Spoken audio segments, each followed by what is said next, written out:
എല്ലാവർക്കും എൻ്റെ പുതിയൊരു വീട്ടിലേക്ക് സ്വാഗതം. ഇന്ന് ഞാൻ ഇവിടെ തയ്യാറാക്കാൻ പോകുന്നത് സാമ്പാറാണ്. ഈ സാമ്പാർ നല്ല ടേസ്റ്റുള്ള സാമ്പാറാണ് കേട്ടോ. സദ്യക്കാണെങ്കിലും ഗസ്റ്റൊക്കെ വരുമ്പോൾ നിങ്ങൾക്ക് ധൈര്യത്തോടു കൂടി ഉണ്ടാക്കി കൊടുക്കാൻ പറ്റുന്ന അടിപൊളി ടേസ്റ്റോടെ ഒരു സാമ്പാറാണ്. വളരെ എളുപ്പത്തിൽ നമുക്കിത് ഉണ്ടാക്കിയെടുക്കാം. എങ്ങനെയാണ് സാമ്പാർ ഉണ്ടാക്കുന്നത് നോക്കിയാലോ. ഇവിടെ ഞാൻ സാമ്പാറിന് വേണ്ടി സാമ്പാർ ഡാൽ കഴുകി വൃത്തിയാക്കി എടുത്തുകൊണ്ട് വന്നിട്ടുണ്ട്. ഞാനിവിടെ സാമ്പാറിന് ഉപയോഗിക്കുന്ന ഡാല് മസൂർ ഡാലാണ്. ഇതെന്ന് പറഞ്ഞാൽ വെജിറ്റബിൾസിൻ്റെ കൂടെ ഒന്നിച്ചിട്ട് കഴിഞ്ഞാൽ ഒറ്റ വിസിലടിക്കുമ്പോൾ തന്നെ നല്ലതായിട്ട് ഇത് വെന്ത് കിട്ടും. അതുകൊണ്ട് ഈ ഡാലാണ് ഞാനിവിടെ ഉപയോഗിക്കുന്നത്. നിങ്ങൾ മഞ്ഞത്തൊമ്പര പരിപ്പ് എടുക്കുന്നതെന്നുണ്ടെങ്കിൽ ആദ്യം അതിന് സെപ്പറേറ്റ് 2 വിസിൽ വരുത്തിച്ച് വേവിച്ചെടുക്കണേ. എന്നിട്ട് പിന്നെ ഞാൻ പറയുന്ന പ്രോസസ്സ് ചെയ്യുക കേട്ടോ. സാമ്പാറിന് വേണ്ടി ഞാനിവിടെ മീഡിയം 2 ഉരുളക്കിഴങ്ങ് എടുത്തിട്ടുണ്ട്, 2 മീഡിയം ക്യാരറ്റ്. ഇതെല്ലാം ഈ രീതിയിലാണ് കട്ട് ചെയ്തെടുത്തിരിക്കുന്നത് കേട്ടോ. ചെറിയൊരു കഷ്ണം മത്തങ്ങ, വഴുതനങ്ങ. എൻ്റെ ഇരുന്ന വലിയ വഴുതനങ്ങ ആയിരുന്നു, അതിൻ്റെ പകുതിയാണ് ഞാൻ ഇവിടെ എടുത്തിരിക്കുന്നത്. നിങ്ങൾ ചെറിയ വഴുതനങ്ങയാണ് 2 വഴുതനങ്ങ എടുക്കുക. കുമ്പളങ്ങ, ചെറിയൊരു കുമ്പളങ്ങയുടെ പകുതിയാണ് എടുത്തിരിക്കുന്നത്. നിങ്ങൾക്ക് കുമ്പളങ്ങയ്ക്ക് പകരം വെള്ളരിക്ക വേണമെങ്കിലും ഇട്ട് കൊടുക്കാവുന്നതാണ്. ഇത്തരം വെജിറ്റബിൾസ് കുക്കറിലോട്ട് ഡാലിൻ്റെ കൂട്ടത്തിൽ ഇട്ട് കൊടുക്കാം.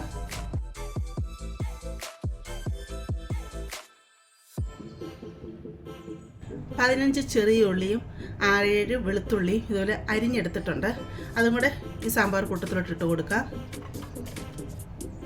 ഈ ഒരു വലിപ്പത്തിൽ മുഴുവൻകായും എടുത്തിട്ടുണ്ട്, അതും കൂടെ ഇതിലോട്ടങ്ങ് ഇട്ട് കൊടുക്കാം. നമുക്ക് ഈ വെജിറ്റബിൾസിൻ്റെ മുകളിൽ നിൽക്കത്തക്ക രീതിയിൽ ഇതിലോട്ട് വെള്ളം ഒഴിച്ച് കൊടുക്കാം. ആവശ്യത്തിനുള്ള ഉപ്പിട്ട് കൊടുക്കാം. ഉപ്പ് വേണമെങ്കിൽ ബാക്കി പിന്നെ ഇട്ട് കൊടുക്കാം. 1/4 ടീസ്പൂൺ മഞ്ഞൾപ്പൊടിയും കൂടെ ഇട്ട് കൊടുക്കാം. ഇതിനെ നല്ലതായിട്ട് ഇളക്കിയിട്ട് ഒറ്റ വിസിൽ മാത്രം വരുത്തിച്ചെടുക്കണം. അധികം വിസിലടുപ്പിച്ചെടുക്കരുത്. കഷ്ണം പകുതി മുക്കാൽ വരെ വെന്ത് വന്നാൽ മതി. ഇവിടെ സാമ്പാർ ഒരു വിസിൽ വന്ന് ഒരു വിസിലെല്ലാം പോയി വന്നിട്ടുണ്ട്. നമുക്ക് തുറന്ന് നോക്കാം.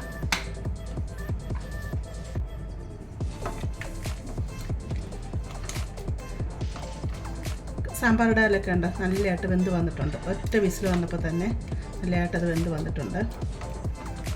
കഷ്ണങ്ങൾ പകുതി മുക്കാൽ കൂടുതൽ വെന്ത് വന്നിട്ടുണ്ട്. തീ ഓണാക്കി കൊടുക്കാം. ഇനി ഇതിലോട്ട് ഒരു വലിയ തക്കാളി കട്ട് ചെയ്തത്, ഒരു 4 വെണ്ടയ്ക്ക, അതുപോലെ 2 മുരിങ്ങയ്ക്ക ഇത്ര ഇട്ട് കൊടുക്കാം. ഇവിടെ മുരിങ്ങയ്ക്ക സീസൺ സമയത്ത് കിട്ടുന്ന ടൈമിൽ എനിക്ക് അധികത്തിൽ കിട്ടുമ്പോൾ ഞാൻ ഇതുപോലെ കട്ട് ചെയ്ത് സിപ്ലോ കവറിലാക്കി ഫ്രീസറിൽ സൂക്ഷിക്കുക ചെയ്യാറുള്ളത് കേട്ടോ.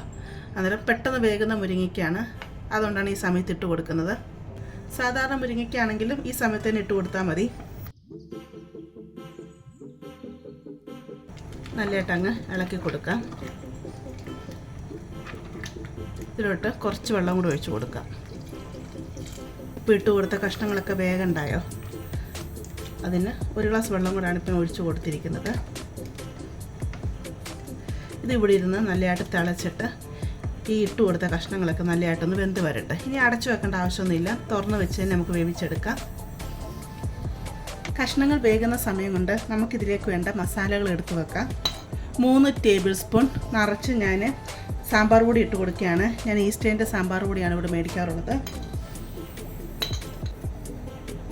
2 ടീസ്പൂൺ കാശ്മീരി ചില്ലി പൗഡറും കൂടി ഇട്ട് കൊടുക്കാം. 2.5 ടീസ്പൂൺ മല്ലിപ്പൊടി. പൊടികളായിട്ട് ഇത്രയാണ് എടുത്തിരിക്കുന്നത്. ഇവിടെ ഞാൻ ചെറിയ നാരങ്ങ വലുപ്പത്തിൽ പുളി എടുത്ത് വെള്ളത്തിയിട്ട് അത് പിഴിഞ്ഞ് അരിച്ച് വെച്ചിട്ടുണ്ട്, അതും എടുത്ത് വെക്കുക. സാമ്പാറിലേക്ക് വേണ്ട കടുക് പൊട്ടിച്ചെടുക്കാം. അതിനുവേണ്ടി 2 ടേബിൾ സ്പൂൺ വെളിച്ചെണ്ണ ഒഴിച്ച് കൊടുക്കാം. വെളിച്ചെണ്ണ ചൂടായി വരുമ്പോൾ 1 ടീസ്പൂൺ കടുക് ഇട്ട് കൊടുക്കാം. കടുക് ഇവിടെ പൊട്ടി വരുന്നുണ്ട്. നിങ്ങൾ പുളിവെള്ളവും അതുപോലെ കുറച്ച് വെള്ളമൊക്കെ അടുത്തെടുത്ത് വെച്ചിരിക്കണേ. തീ ഞാൻ കുറച്ച് കൊടുക്കാം. ഇതിലോട്ട് നമ്മൾ എടുത്ത് വെച്ചിരിക്കുന്ന പൊടികളുണ്ടല്ലോ, അതങ്ങ് ഇട്ട് കൊടുക്കാം.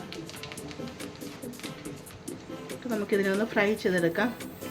കരിഞ്ഞു പോകരുത് കേട്ടോ. കരിഞ്ഞു പോയാൽ സാമ്പാറിന് ഒരു കരിഞ്ഞു പോയതിൻ്റെ ആ ഒരു ടേസ്റ്റ് വരും, പിന്നെ സാമ്പാർ കൊള്ളത്തില്ല. നല്ലതായിട്ട് ഇതൊന്ന് ഇളക്കി എടുത്ത് കഴിഞ്ഞ് തീ അങ്ങ് മീഡിയത്തിലിട്ട് കൊടുക്കുക. എന്നിട്ട് ഇതിനൊന്ന് മൂപ്പിച്ചെടുക്കാം. സാമ്പാർ പൊടി ഒത്തിരി അങ്ങ് മൂത്ത് വരേണ്ട ആവശ്യമില്ല, നല്ലതായിട്ട് ചൂടായി വന്നാൽ അത്ര മാത്രം മതി. സാമ്പാർ പൊടി ഇത്രയും ചൂടായി വന്നാൽ മതി. ഇതിലോട്ട് എടുത്തു വെച്ചിരിക്കുന്ന പുളിവെള്ളം ഒഴിച്ചു കൊടുക്കാം.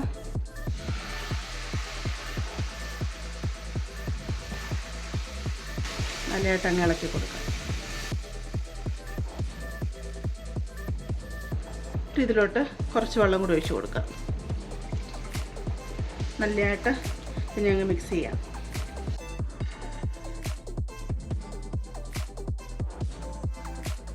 അപ്പോൾ നല്ലതായിട്ട് കുറുകിയല്ലേ ഇരിക്കുന്നത്. ഈ ശകലം വെള്ളം കൂടി ഒഴിച്ച് കൊടുക്കാം.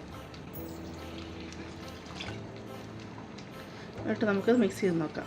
ഇത് വെള്ളം ഇത്രയും വേണം അങ്ങനെയൊന്നും ഒരു അളവൊന്നുമില്ല കേട്ടോ. നമുക്ക് സാമ്പാറിന് എത്രയും ലൂസ് വേണം അതനുസരിച്ച് നമുക്ക് വെള്ളം ഒഴിച്ച് കൊടുക്കാവുന്നതാണ്.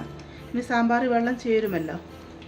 സാമ്പാറിൻ്റെ കഷ്ണം നമ്മൾ വേവിക്കാൻ രണ്ടാമത് വെച്ചിട്ട് ഒരു 10 മിനിറ്റോളം ആയിട്ടുണ്ട്. കഷ്ണങ്ങളൊക്കെ വെന്ത് വന്നുകൊണ്ടിരിക്കുന്നു. ഈ അരപ്പ് നല്ലതായിട്ടൊന്ന് തിളച്ച് വരട്ട് തീ കൂട്ടിയിടുക. അരപ്പ് ഇവിടെ നല്ല രീതിയിൽ തിളച്ച് വന്നിട്ടുണ്ട്. അരപ്പിൻ്റെ തീ അങ്ങ് ഓഫ് ചെയ്യാം. സാമ്പാർ ഇവിടെ നല്ല രീതിയിൽ തിളച്ച് വെന്തുകൊണ്ടിരിക്കുകയാണ്. ഇതിലോട്ട് അരപ്പങ്ങ് ഒഴിച്ചു കൊടുക്കാം. പാത്രം കഴുകിയെടുത്ത് ഒരു ഗ്ലാസ് വെള്ളം കൂടി ഇതിലോട്ട് ഒഴിച്ചു കൊടുക്കുകയാണ്. സാമ്പാർ അങ്ങ് ഇളക്കി കൊടുക്കാം.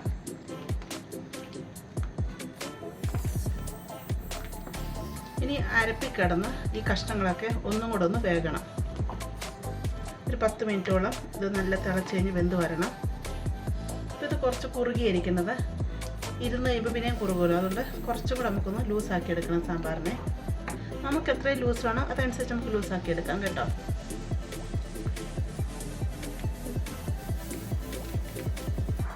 ആദ്യം മുരിങ്ങയ്ക്കൊക്കെ ഇട്ട് കൊടുക്കാഞ്ഞെന്ന് പറഞ്ഞാൽ മുരിങ്ങയ്ക്ക പീസിലൊക്കെ അടിച്ച് വന്ന് കഴിയുമ്പോഴത്തേക്ക് എല്ലാം അങ്ങ് അലന്ന് പോകും കഷ്ണങ്ങൾ. പിന്നെ മുരിങ്ങയ്ക്കയുടെ നാരല്ലേ ഇതിലിങ്ങനെ കിടക്കും. അപ്പോൾ നമുക്കത് കഴിക്കുമ്പോൾ അത് ഭയങ്കര ഡിസ്റ്റർബൻസ് ആണ്. അതുകൊണ്ടാണ് നമ്മൾ മുരിങ്ങയ്ക്ക് സെപ്പറേറ്റ് നമ്മൾ ഇട്ട് കൊടുക്കുന്നത്. നല്ലതായിട്ട് തിളച്ച് കഴിയുമ്പോൾ ഉപ്പ് നോക്കുക. ഉപ്പ് കുറവുണ്ട് അന്നേരം ആവശ്യത്തിനുള്ള ഉപ്പൂടെ ഇട്ട് കൊടുക്കുക. ഇതിലോട്ട് ആവശ്യത്തിനുള്ള കറിവേപ്പിലൂടെ ഇട്ട് കൊടുക്കുക. നല്ലതായിട്ട് ഇളക്കി കൊടുക്കുക. ഇനി ഇതിവിടെ ഇരുന്ന് തിളച്ച് ഒരു 10 മിനിറ്റ് വെന്ത് വരട്ടെ. തിളച്ച് കഴിയുമ്പോൾ തീ കുറച്ച് വെക്കുക. എന്നുവെച്ചാൽ മീഡിയത്തിൽ ലോയ്ക്ക് ഇടയ്ക്കിട്ട് കൊടുത്ത് നമുക്ക് ഈ കഷ്ണങ്ങളൊക്കെ വേകുന്ന വരെ ഇതിനെ അങ്ങ് വേവിച്ചെടുക്കാം.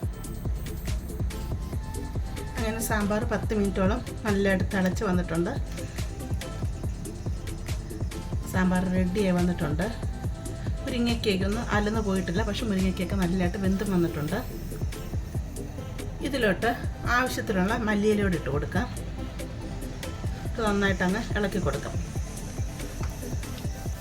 ഉപ്പ് കുറവുണ്ടായിരുന്നേ, ഞാനിപ്പം കുറച്ച് ഉപ്പോടെ ഇട്ട് കൊടുത്തിട്ടുണ്ടായിരുന്നു. അങ്ങനെ സാമ്പാർ റെഡി ആയിട്ടുണ്ട്. തീ അങ്ങ് ഓഫ് ചെയ്യാം. നിങ്ങൾക്ക് സദ്യക്കൊക്കെ ധൈര്യത്തോടുകൂടി വിളമ്പാൻ പറ്റുന്ന അടിപൊളി ടേസ്റ്റുള്ള സാമ്പാറാണിത്. അപ്പോൾ നിങ്ങൾ ഈ ഓണത്തിന് ഇതുണ്ടാക്കി നോക്കുക. സദ്യക്ക് മാത്രമല്ല കേട്ടോ, ഗസ്റ്റ് വരുമ്പോൾ നിങ്ങൾക്ക് ധൈര്യത്തോടു കൂടി ഉണ്ടാക്കാൻ പറ്റുന്ന നല്ലൊരു സാമ്പാർ തന്നെ ഇത് കേട്ടോ. ഈ ഒരു ലൂസ് ഉണ്ട് ഇപ്പം. അത് തണുത്ത് കഴിയുമ്പോൾ കുറേയും കൂടെ അങ്ങ് കുറുകി വരും. അപ്പോൾ നിങ്ങളിതെല്ലാവരും തയ്യാറാക്കി നോക്കുക. നിങ്ങൾക്ക് ഇഷ്ടപ്പെടുവാണെങ്കിൽ ചാനലൊന്ന് സബ്സ്ക്രൈബ് ചെയ്ത് സപ്പോർട്ട് ചെയ്യുക, ലൈക്ക് ചെയ്യുക, ഫാമിലിയോട്ട് ഫ്രണ്ട്സിലോട്ടൊക്കെ ഇതൊന്ന് ഷെയർ ചെയ്ത് കൊടുക്കുക കേട്ടോ. നമുക്കിനി പുതിയ വീഡിയോ ആയിട്ട് അടുത്ത ദിവസം കാണാം.